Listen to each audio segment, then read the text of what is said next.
자, 오늘 성경 사도행전 25장 1절부터 27절까지 말씀입니다.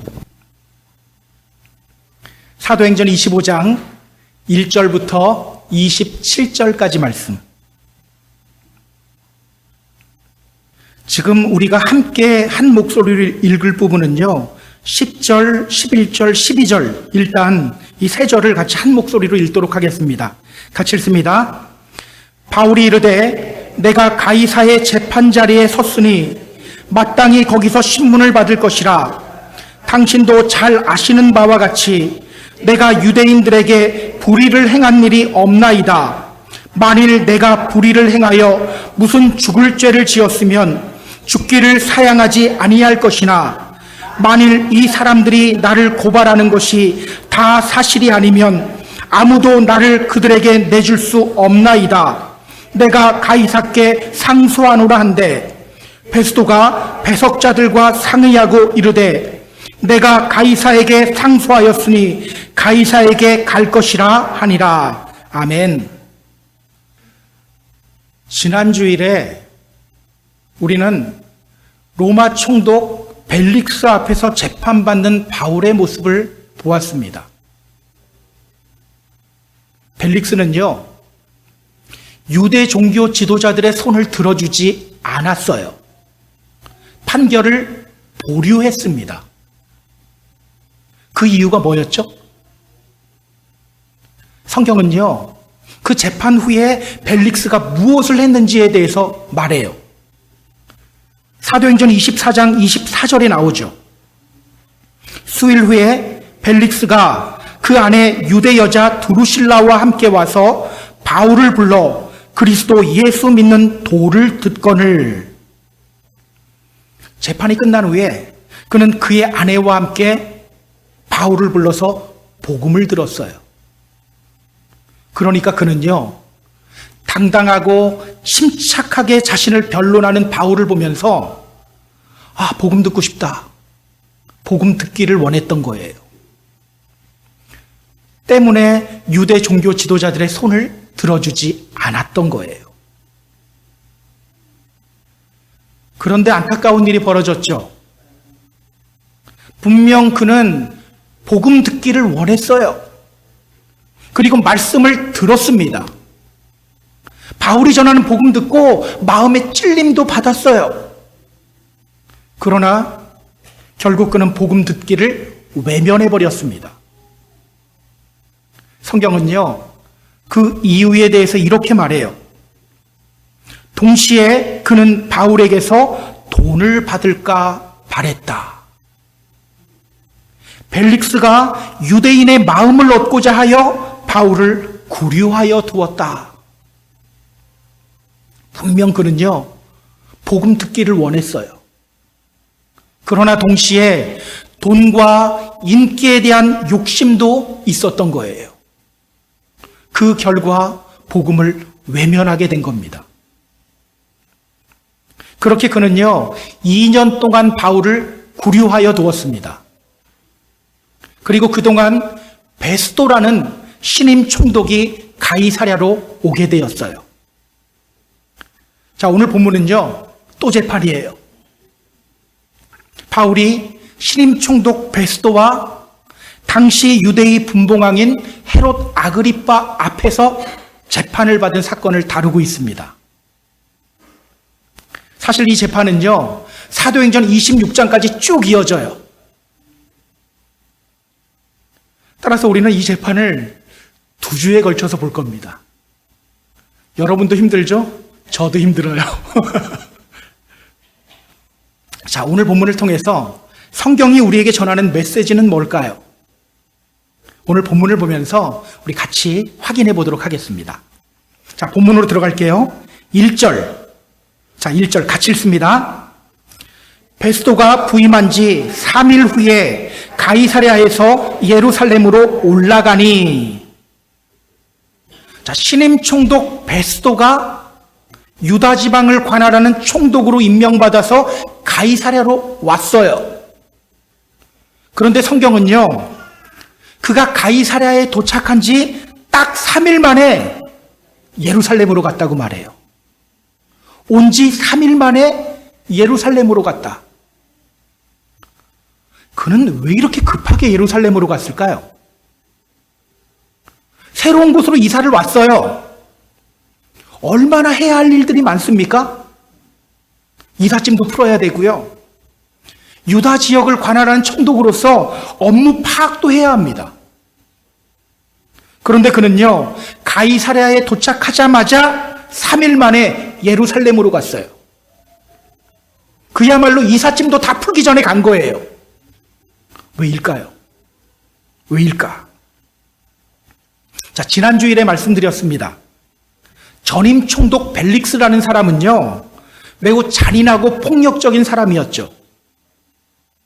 그의 그러한 폭정으로 인해서 많은 유대인들이 로마 황제에게 진정서를 제출했어요. 벨릭스가 총독으로 있는 한 로마와 유대 사람들과 좋은 관계가 유지될 수 없습니다. 라는 진정서예요. 그 결과 로마 황제는 벨릭스를 파면시켰고 새로운 총독 베스도가 온 거예요. 때문에 그는 가이사랴에 도착하자마자 예루살렘으로 향한 거예요. 왜? 그동안 전임 총독인 벨릭스로 인해 뒤틀어진 로마와 유대 사람들과의 관계 회복, 그 관계 회복을 위해서 예루살렘으로 간 겁니다. 자, 그럼 예루살렘에서 어떤 일이 일어나는지 우리 확인해 볼게요. 2절, 3절입니다. 자, 2절, 3절 같이 읽습니다. 대제사장들과 유대인 중 높은 사람들이 바울을 고소할세 베스도의 호의로 바울을 예루살렘으로 옮기기를 청하니 이는 길에 매복하였다가 그를 죽이고자 함이더라. 자, 신임 총독을 만난 유대 종교 지도자들 지금 무엇을 하죠? 또 바울을 고소해요. 또 바울을 고소해요. 2년 전 그들은 전임 총독인 벨릭스에게 바울을 고소했어요. 그러나 아무 성과가 없었죠. 신임 총독 베스도가 오자마자 그들은 이때다 기다렸다는 듯이 또 바울을 고소한 거예요. 자, 그런데 여러분, 그들이 어디서 바울을 재판하자고 합니까? 어디서 하자고 하죠? 예루살렘에서. 예. 예루살렘에서 재판을 하자고 합니다. 그들이 바울을 예루살렘에서 재판하자고 요구한 이유가 뭐죠? 성경은 이렇게 말하죠. 이는 길에 매복하였다가 그를 죽이고자 함이더라. 이는 길에 매복하였다가 그를 죽이고자 함이더라. 바울이 재판받으러 올 때 재판의 목적이 아니죠. 길에 매복해 있다가 바울을 죽이기 위해서예요. 2년 전에도 똑같은 계획을 세웠었죠. 40여 명의 사람들이 암살단을 조직한 후에 이렇게 맹세했어요. 바울을 죽이기 전에는 먹지도 않고 마시지도 않겠다. 그리고 바울이 재판을 받으러 올 때 매복했다가 바울을 공격해서 죽이려고 했습니다. 그런데 그 계획이 실패로 돌아갔죠. 그들은요, 그 암살 계획을 지금 다시 시도하려고 하고 있는 거예요. 이쯤에서 갑자기 궁금해지네요. 그때 2년 전에 바울 죽이기 전에는 먹지도 않고 마시지도 않겠다고 했던 그 사람들, 지금 어디에 있을까요? 과연 굶어 죽었을까요? 갑자기 궁금해져요. 자, 그럼 4절, 5절 보세요. 자, 4절, 5절 같이 읽습니다. 베스도가 대답하여 바울이 가이사랴에 구류된 것과 자기도 멀지 않아 떠나갈 것을 말하고 또 이르되 너희 중 유력한 자들은 나와 함께 내려가서 그 사람에게 만일 옳지 아니한 일이 있거든 고발하라 하니라. 자, 베스도는 그들에게 이렇게 말합니다. 바울이라는 사람, 그 사람 지금 가이사랴에 구금되어 있습니다. 그러니 당신들 중에 유력한 사람들이 나와 함께 가이사랴로 갑시다. 그가 잘못한 것이 있으면 고발하세요. 그가 왜 이렇게 말했을까요? 자, 저 뒤에 15절, 16절을 보면요. 베스도가 나중에 헤롯 아그리빠에게 자신이 그렇게 말할 수밖에 없었던 이유에 대해서 말합니다. 자, 15절, 16절. 제가 읽어드릴게요. 내가 예루살렘에 있을 때 유대인의 대제사장들과 장로들이 그를 고소하여 정죄하기를 청하기에 내가 대답하되 무릇 피고가 원고들 앞에서 고소사건에 대하여 변명할 기회가 있기 전에 내주는 것은 로마 사람의 법이 아니라 하였노라. 당시 로마법에 의하면요, 로마 시민에게는 반드시 변명할 기회를 주어야 했습니다.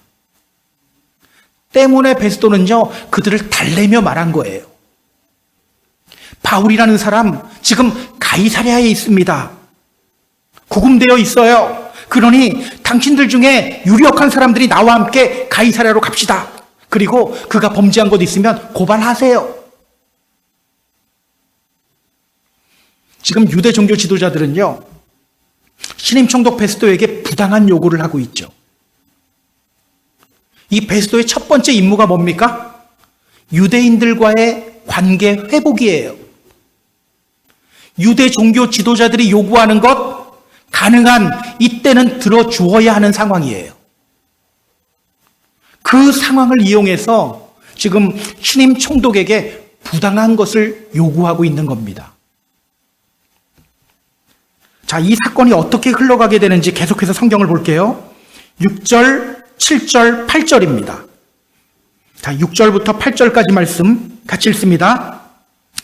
베스도가 그들 가운데서 8일 혹은 10일을 지낸 후 가이사랴로 내려가서 이튿날 재판 자리에 앉고 바울을 데려오라 명하니 그가 나오매 예루살렘에서 내려온 유대인들이 둘러서서 여러 가지 중대한 사건으로 고발하되 능히 증거를 대지 못한지라. 바울이 변명하여 이르되 유대인의 율법이나 성전이나 가이사에게 내가 도무지 죄를 범하지 아니하였노라 하니. 자, 유대 종교 지도자들을 잘 달랜 뒤에 베스도는요, 바울을 고발하는 그 유대 종교 지도자들과 함께 예루살렘에서 8일 혹은 10일 정도를 함께 머물러요. 그리고 그 사람들과 함께 가이사랴로 옵니다. 그리고 다음 날 그는 재판을 열고 바울을 소환합니다.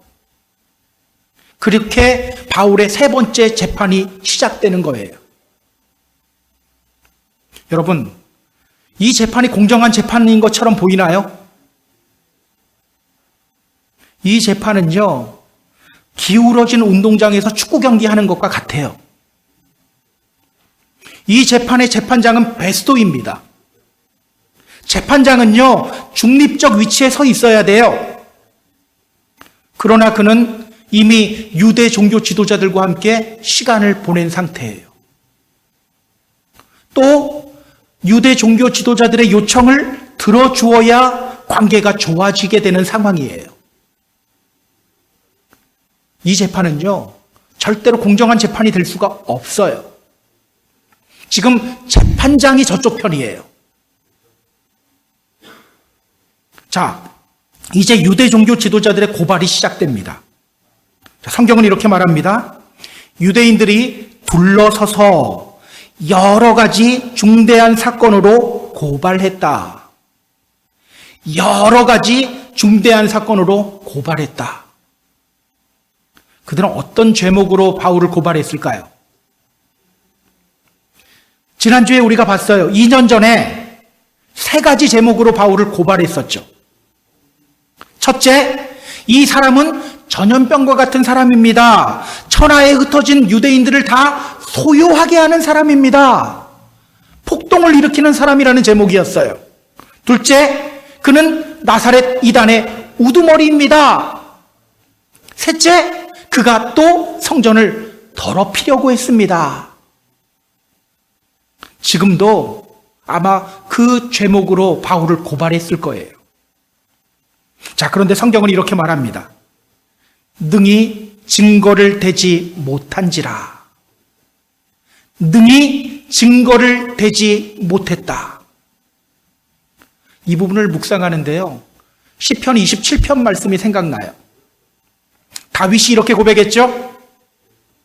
악인들이 내 살을 먹으려고 내게로 왔으나 나의 대적들, 나의 원수들인 그들은 실족하여 넘어졌도다. 여러분, 악인의 계획들은요, 결국은 스스로 무너지게 되어 있어요. 스스로 무너지게 되어 있습니다. 자, 그런 그들을 보면서 바울은 더 힘있게 주장해요. 나는 유대인의 율법 어기지 않았습니다. 성전 더럽히지 않았습니다.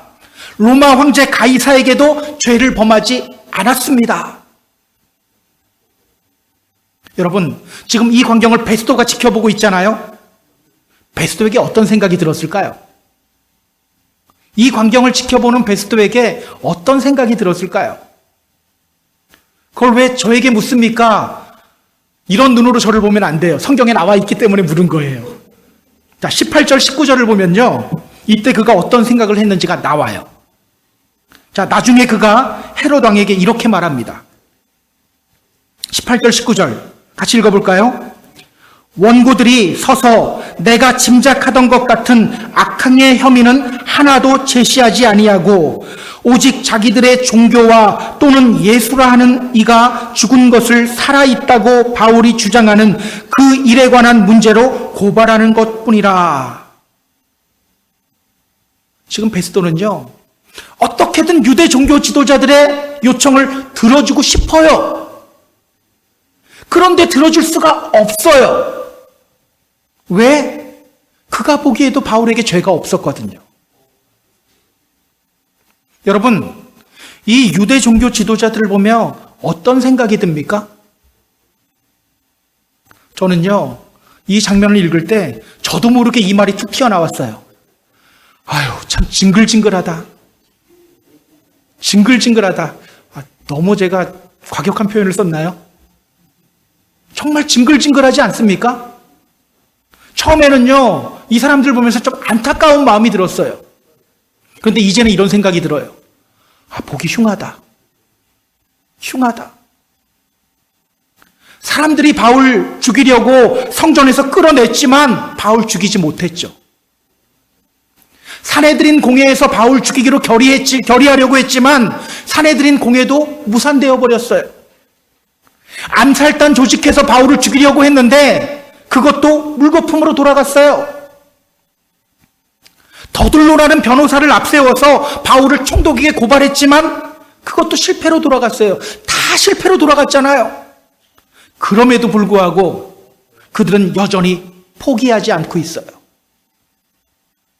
2년이라는 시간이 지났지만 여전히 바울을 제거하기 위해 그들은 부당한 요구를 하고 있어요. 또 바울을 거짓으로 고발하고 있어요. 증거도 되지 못한 채 또 떠들어대고 있어요. 여러분, 지난 시간에 이어서 다시 한번 말씀드립니다. 포기해야 할 것이 있으면 빨리 포기하세요. 버려야 할 것이 있으면 빨리 버리세요. 하나님 명령 앞에서 포기하라는 말 아니에요. 믿음의 성장을 위한 시련 앞에서 뒤로 물러서라는 말 아니에요. 하나님이 기뻐하지 않는 일이라면 과감히 포기해야 한다는 말이에요. 여러분, 포기해야 할 것을 포기하지 않고 끝까지 고집부리면 이렇게 보기 흉하게 돼요. 혹시 하나님이 기뻐하지 않는 일이라는 걸 알면서도 고집부리고 있는 것 있나요? 다른 사람을 미워하는 그 미움의 감정들 버리지 못하고 있지는 않나요? 여전히 과거에 받은 상처 치유받지 못한 채 계속해서 그 상처 속에서 살아가고 있지는 않나요? 저는 이런 분도 봤어요. 어떤 분으로부터 상처를 받았는데 15년이 지난 후에 결국 복수하더라고요. 그분을 보는데 되게 안타까웠어요. 15년 동안 그 상처 가지고 복수심에 불타서 살아온 거잖아요. 그러면서도 하나님 믿는다고, 하나님 사랑한다고, 하나님 찬양한다고 외치고 있었던 거잖아요. 이런 사람들에 대해서 성경이 뭐라고 말하죠? 성경은요, 이렇게 말해요. 이것으로 우리가 주 아버지를 찬송하고 또 이것으로 하나님의 형상대로 지음받은 사람을 저주하나니 한 입에서 찬송과 저주가 나오는도다. 내 형제들아, 이것이 마땅하지 아니하니라. 샘이 한 구멍으로 어찌 단물과 쓴물을 내겠느냐. 샘이 한 구멍으로 어찌 단물과 쓴물을 내겠느냐. 그러니까 그분은요, 15년 동안 하나님 믿는다고 거짓말해오고 있었던 거예요. 아니, 하나님 믿는다고 착각해오고 있었던 거예요. 다시 한번 말씀드립니다. 포기할 것이 있으면 빨리 포기하세요. 하나님이 기뻐하지 않는 일이라면 과감히 버리시고 포기하시기 바랍니다. 자, 결국 베스도가 어떤 결정을 내리는지 우리 확인해 볼까요? 9절 보세요. 자, 9절 같이 읽습니다. 베스도가 유대인의 마음을 얻고자 하여 바울더러 묻되 내가 예루살렘에 올라가서 이 사건에 대하여 내 앞에서 신문을 받으려느냐. 막 서로 고소하고 변론하고 있는 것을 지켜보던 베스도가 갑자기 바울에게 이런 제안을 합니다. 너 예루살렘에 올라가서 이 사건으로 재판받을래? 내가 재판할게. 여러분, 그는 왜 바울에게 이 제안을 했을까요? 자, 20절 보면요. 저 뒤에 20절 보면 그가 나중에 그 이유에 대해서도 헤롯에게 이야기를 해요. 20절 같이 읽어볼까요? 내가 이 일에 대하여 어떻게 심리하는지 몰라서 바울에게 묻되 예루살렘에 올라가서 이 일의 신문을 받으려느냐 한즉. 그러니까 지금 베스도는요 무엇을 해야 할지를 몰라요. 유대 종교 지도자들의 편을 들어줘야 되는 상황인데 도저히 들어줄 수가 없는 상황이에요. 그렇다고 무죄를 선언하자니 유대 종교 지도자들과의 관계 문제가 또 있죠. 그는 매우 난감한 상황이에요. 어떻게 해야 할지를 몰랐어요. 그래서 처음 유대 종교 지도자들이 제안한 대로 예루살렘에서 재판을 열겠다고 말한 거예요. 여러분, 이 말 들었을 때 바울의 심정이 어땠을까요? 이때 바울의 마음이 어땠을까요? 지금 이 상황은요, 정말 짜증나고 화가 나는 상황이에요. 지금 바울은요, 하나님의 명령으로 로마를 향해 가고 있죠. 그런데 지금 2년째 이곳 가이사랴에 구류되어 있어요. 바울은요, 여기저기 돌아다니며 복음 전하던 사람이에요. 그런데 지금 2년째 발이 묶여 있어요. 얼마나 답답했을까요? 거기다가 지금 또 재판받고 있어요. 이 재판이 몇 번째 재판이죠?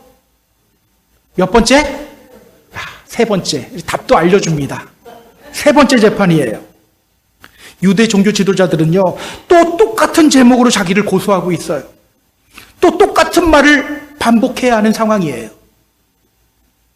그런데 재판장은 예루살렘으로 자리를 옮겨서 재판을 하자고 합니다. 얼마나 짜증나고 화가 나는 상황입니까? 또 지금 이 상황은요, 매우 위험한 상황이에요. 만약 바울이 베스도의 제안을 받아들이면 어떻게 될까요? 가면 누가 기다리고 있어요? 누군가가 매복해 있잖아요. 재판을 받기는커녕 바울을 죽이려고 매복해 있는 사람들에 의해 죽임당하게 돼요. 그러면 로마로 갈 수도 없어요. 우리도 이런 상황을 겪을 때가 있죠. 짜증나고 화가 나고 억울하고 위험한 상황을 겪을 때가 있어요. 자, 그런데 여러분, 오늘 성경을 보면요, 이때 놀라운 일이 벌어져요. 이렇게 화나고 짜증나고 위험한 상황을 통해서 어떤 일이 벌어지게 되는지 우리 같이 확인해 보도록 하겠습니다. 자, 10절, 11절입니다. 자, 10절, 11절 같이 읽습니다. 바울이 이르되 내가 가이사의 재판자리 앞에 섰으니 마땅히 거기서 신문을 받을 것이라. 당신도 잘 아시는 바와 같이 내가 유대인들에게 불의를 행한 일이 없나이다. 만일 내가 불의를 행하여 무슨 죽을 죄를 지었으면 죽기를 사양하지 아니할 것이나 만일 이 사람들이 나를 고발하는 것이 다 사실이 아니면 아무도 나를 그들에게 내줄 수 없나이다. 내가 가이사께 상소하노라 한데 내가 가이사께 상소하노라 한데 너 예루살렘 올라가서 재판받을래? 라는 그 제안에 바울이 이렇게 말해요. 내가 가이사에게 상소하노라. 내가 가이사에게 상소하노라. 바울은 로마 시민권자죠. 그에게는요, 로마 황제 앞에서 재판받을 권리가 있어요. 바울은 그 권리를 이용해서 로마 황제에게 직접 재판받겠다고 신청합니다. 지금 바울은요, 2년 전 주님이 자신에게 하신 말씀을 기억하고 있는 거예요. 주님이 그에게 이렇게 말씀하셨죠. 너가 예루살렘에서 나의 일을 증언한 것 같이 로마에서도 증언하여야 하리라. 지금 그 말씀이 기억난 거예요. 저는요, 이런 바울의 모습이 우리에게 도전이 되었으면 좋겠어요. 지금 바울은 굉장히 화도 나고 짜증도 나는 상황 속에 있어요. 매우 위험한 상황에 처해 있어요. 그러나 그는 그 상황과 환경을 주목하지 않아요. 짜증나는 상황을 주목했으면 짜증내고 있었겠죠. 그런데 그 상황을 주목하지 않아요. 그 순간 하나님이 자신에게 하신 말씀, 그 말씀을 기억하는 거예요. 아, 지금 하나님이 로마로 향하는 길을 열어주시고 계시는구나. 드디어 로마로 가는 길이 열리게 되는구나. 내가 가이사께 상소합니다. 선언한 거예요. 자, 그 결과 어떤 일이 일어나는지 볼까요? 12절 보세요. 자, 12절 같이 읽습니다. 베스도가 배석자들과 상의하고 이르되 내가 가이사에게 상소하였으니 가이사에게 갈 것이라 하리라. 바울이 로마 황제에게 재판받겠다고 하자 이제는 베스도도 어쩔 수가 없어요. 바울을 향해 이렇게 선언합니다. 너가 가이사에게 상소하였으니 가이사에게 갈 것이라. 지금 바울은요, 2년째 발이 묶여 있어요. 그런데 드디어 로마로 가는 길이 열리기 시작하는 거예요. 그를 짜증나게 하고 화나게 만드는 그 상황을 통해서 지금 로마로 가는 길이 열리게 된 거예요. 그런데 여러분, 로마로 가는 길만 열린 게 아니에요.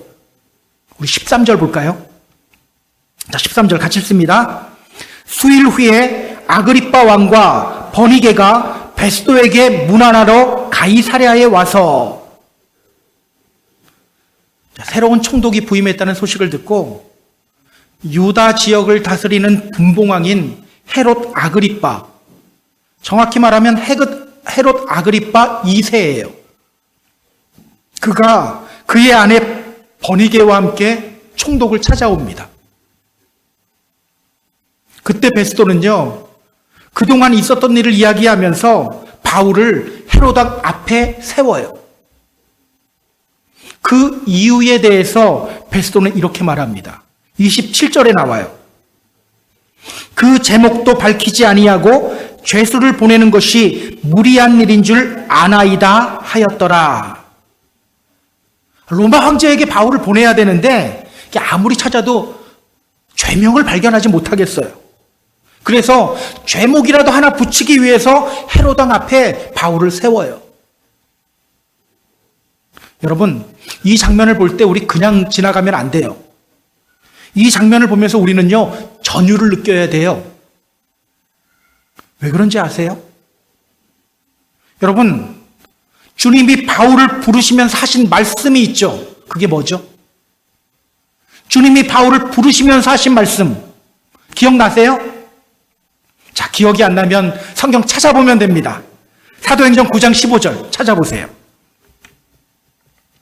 사도행전 9장 15절. 주님이 이렇게 말씀하셨어요. 이 사람은 내 이름을 이방인과 임금들과 이스라엘 자손들에게 전하기 위하여 택한 나의 그릇이다. 이 사람은 내 이름을 이방인과 임금들과 이스라엘 자손들에게 전하기 위하여 택한 나의 그릇이다.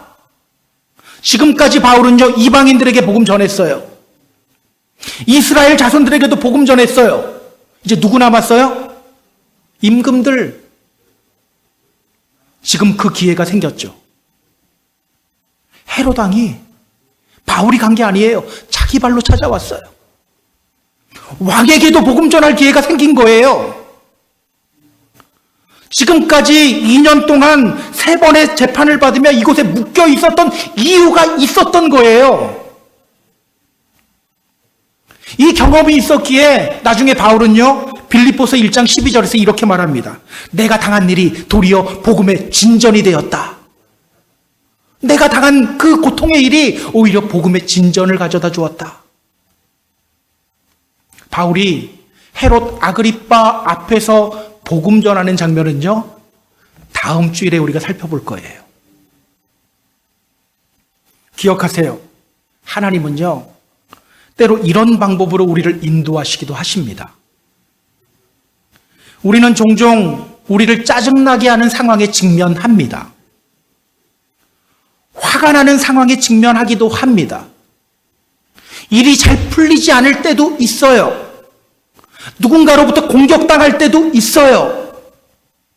우리 하나님은요, 그렇게 우리를 짜증나게 만들고 화나게 만들고 우리가 공격당하는 그 상황을 통해서도 우리를 인도하시고 훈련시키시는 분이세요.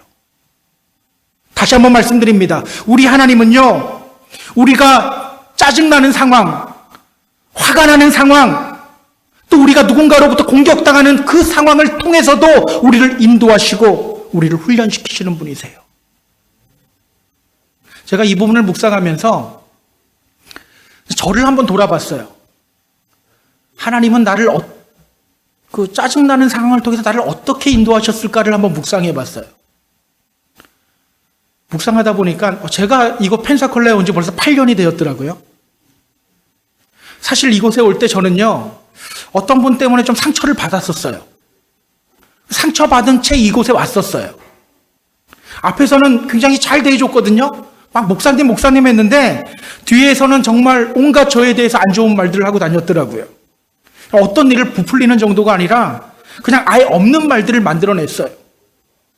제가 그 사실을 나중에 알게 되었을 때 힘들더라고요. 사람에게 실망하고 나니까 빨리 그거 떠나고 싶은 마음밖에 없었어요. 그래서 온 곳이 바로 펜사콜라잖아요.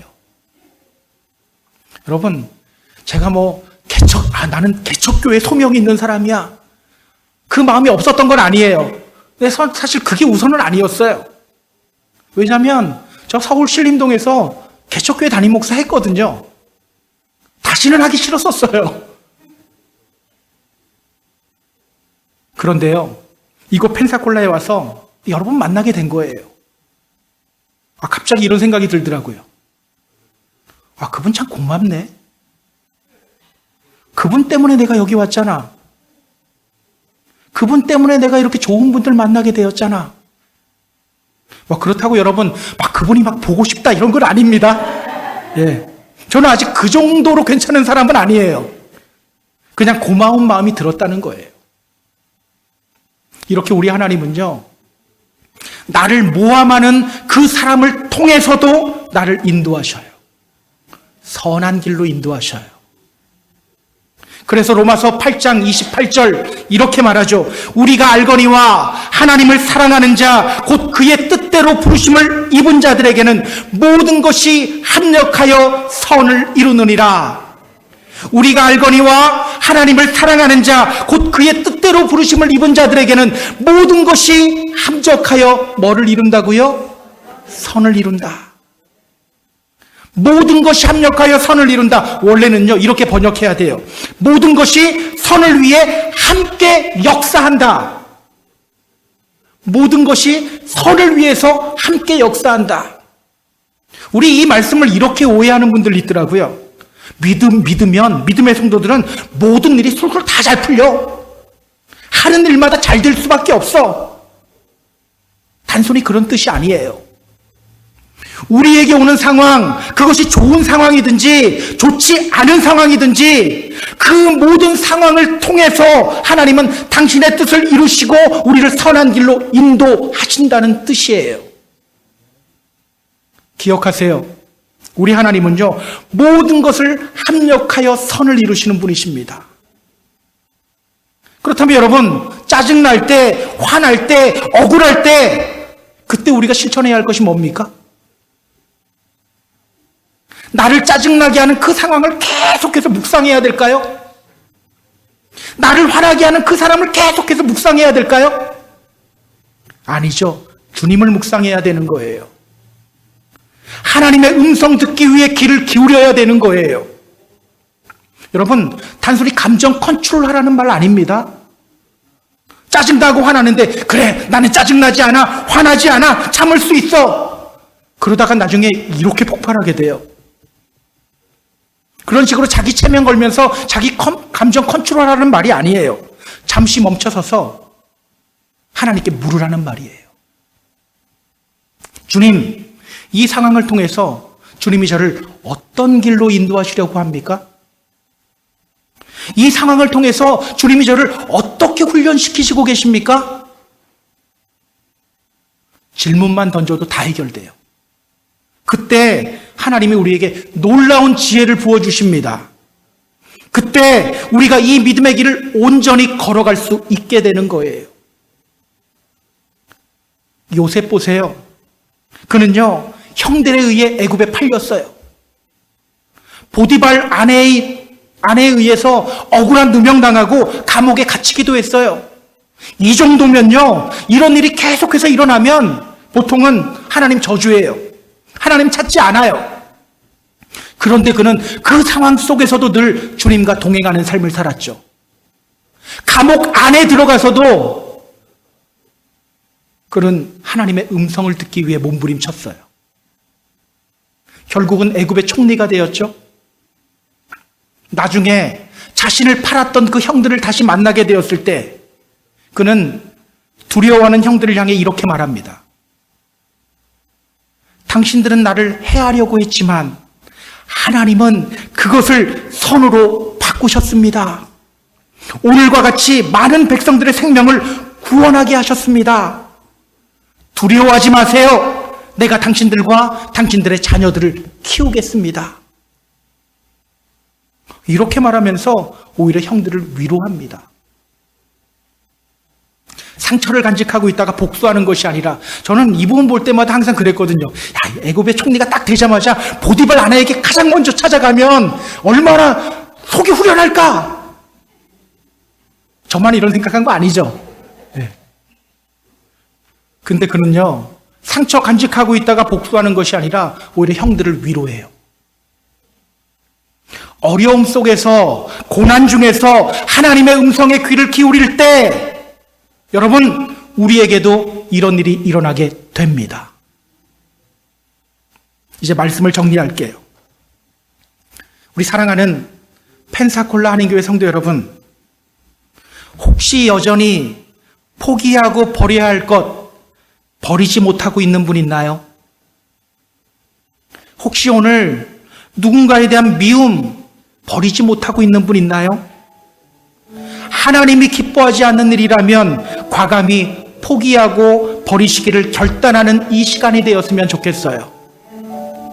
혹시 억울한 분 있나요? 하는 일마다 잘 풀리지 않고 우울하신 분 있습니까? 화나고 짜증나는 분 있으세요? 하나님은 그 상황을 통해서도 우리를 인도하시고 훈련시키시고 우리를 하나님의 사람으로 다 다듬어 가십니다. 잠시 멈춰서 하나님께 물으세요. 주님, 이 상황을 통해서 주님이 저를 어떻게 인도하십니까? 어떻게 훈련시키십니까? 어떻게 저를 더 좋은 하나님의 사람으로 다듬어가고 계십니까?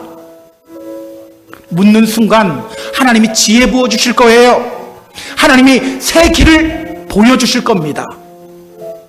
그렇게 하나님의 인도하심을 받으며 살아가는 저와 여러분 다 되기를 주님의 이름으로 소망합니다. 그렇게 늘 믿음의 승리를 이루며 주님의 기쁨이 되는 삶을 살아가는 저와 여러분 다 되기를 주님의 이름으로 축복합니다. 축복합니다.